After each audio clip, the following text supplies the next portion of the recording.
Esses dias eu estava escutando um debate na rádio musical e eu estava assistindo pelo YouTube. Já é um vídeo já antigo, né? Tem mais de um ano esse vídeo. E fui ver o que eles falavam a respeito do dízimo. Se o dízimo era para o Novo Testamento ou não. E dois pastores ali estavam falando sobre se o dízimo ele é do Novo Testamento ou não. Ou ele era só do Antigo Testamento.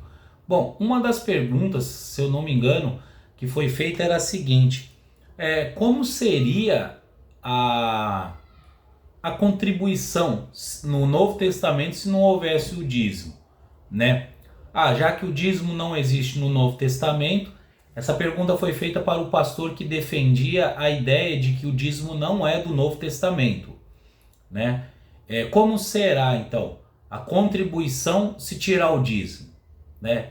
Bom, eu tenho um versículo aqui na Bíblia aqui que mostra como que é a contribuição no Novo Testamento, né? Porque eu também sou daquela opinião que o dízimo ele era do Antigo Testamento, até porque a Bíblia fala: trazei os dízimos à casa do tesouro ou o templo em Jerusalém. E esse texto está inserido no livro de Malaquias, que era uma carta para os judeus, né? Eu sou da seguinte opinião, que o dízimo era do Antigo Testamento, mas no Novo Testamento não isenta o cristão de contribuir. Aí tá, e como que vai ser a contribuição se não tiver o dízimo? Bom, segundo Coríntios, capítulo 8 e capítulo 9, mostra como é a contribuição no Novo Testamento. A contribuição sem o dízimo, ela fica desse jeito. No capítulo 9, no versículo 7, eu quero ler só um versículo, mas você terá um entendimento melhor lendo o capítulo 8 e o capítulo 9. E você vai ver que Paulo não cita 10%. Em nenhuma das cartas de Paulo, de Pedro, de Tiago, de João, é citado o dízimo. Ou algum versículo que venha dizer que tem que dar o dízimo, né? A gente não vê no Novo Testamento mandamento para dízimo. A gente só vê o Mateus 23 porque Jesus ele estava vivendo no tempo da lei. E quando ele disse aquilo, ele falou para os fariseus e sacerdotes, né? Vocês trazem o dízimo do endro, do cominho, não praticam a justiça, a fé e a misericórdia, né? Faça essas coisas e não omita aquelas.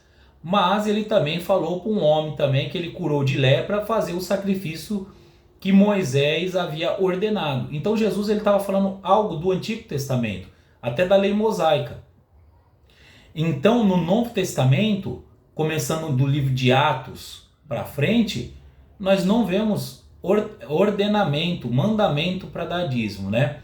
E aí a pergunta era a seguinte: como vai ser então a contribuição no Novo Testamento sem o dízimo? Bom, eu vou ler um versículo, mas no capítulo 8 e capítulo 9 você já vai ter uma noção de como é a contribuição no Novo Testamento que Paulo estava ensinando no segundo livro de Coríntios, capítulo 8 e capítulo 9. Eu estou lendo o capítulo 9, versículo 7. Cada um contribua segundo propôs no seu coração. Olha só, a diferença do Antigo, porque no Antigo Testamento era uma imposição, você tinha que dar. No Novo Testamento, cada um contribua segundo propôs no seu coração, não com tristeza ou por necessidade. Porque no Antigo Testamento eles davam com tristeza, porque era obrigado a dar. E muitos cristãos, muitos dos judeus, eles davam o dízimo tristes. Poxa, tenho que dar o dízimo, né? Rapaz, isso vai fazer falta. Então eles davam. E Paulo, como ele era um fariseu, ele era estudado da lei, ele sabia que as pessoas, muitas, davam com tristeza, principalmente as de menos recurso.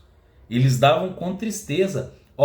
Então ele fala, não com tristeza ou por necessidade, porque tinha a promessa de abrir-se a janela dos céus. Então, muitos judeus, quando davam o dízimo, eles davam naquele intuito, vai abrir a janela do céu. Então Paulo já sabia de como funcionava a contribuição no Antigo Testamento, porque ele era um doutor da lei. Então, ele já ensinando a igreja no Novo Testamento, a contribuição é a seguinte forma: Você contribua segundo o que você propôs no seu coração. Se você sentir que na igreja realmente está precisando, você vai e contribui. Se você vê que está faltando um bebedouro, você pode comprar um bebedouro, você pode comprar um ar-condicionado, você pode fazer segundo o que propôs no seu coração. Ah lá, nem com tristeza nem por necessidade, porque Deus ama quem dá com alegria. Olha lá o 8. E Deus é poderoso para tornar abundante em vós toda a graça, a fim de que, tendo sempre em tudo toda suficiente a superabundez em toda obra, conforme o que está escrito, espalhou, deu aos pobres, e a sua justiça permanece para sempre. Olha que promessa que tem aqui para nós no Novo Testamento. Ora, aquele que dá semente ao que semeia, e pão para comer, também multiplicará a vossa sementeira e aumentará os frutos da vossa justiça. Bom, eu vejo assim, um modelo de contribuição para o Novo Testamento.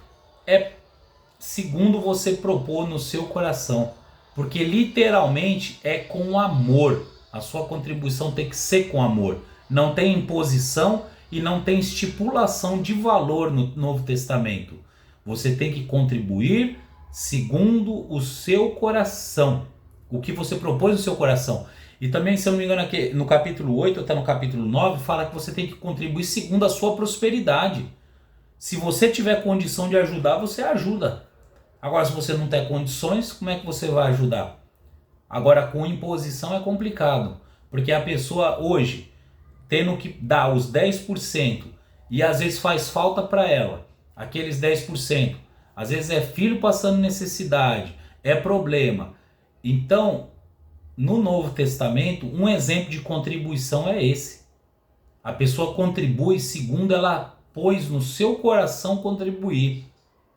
E também ela vai ver a necessidade dela, de acordo com a prosperidade que ela tem. Se ela ganha muito, ela dá muito se ela quiser. Se ela ganha pouco, ela pode dar pouco se ela quiser. Se ela não tem condição de dar, ela não vai dar, né? Por quê? Porque a vontade de Deus é essa, ó. Conforme está escrito, espalhou, deu aos pobres e a sua justiça permanece para sempre. Espalhou. Aquela arrecadação toda no Novo Testamento tem o intuito de quê? De espalhar. Porque no livro de Atos dos Apóstolos, se eu não me engano, capítulo 4 ao capítulo 5, fala que os crentes lá naquele tempo viviam em igualdade, porque eles dividiam o patrimônio para que todos pudessem ter a mesma quantidade. Então contribua sim, contribua segundo o que propôs o seu coração. Deus abençoe.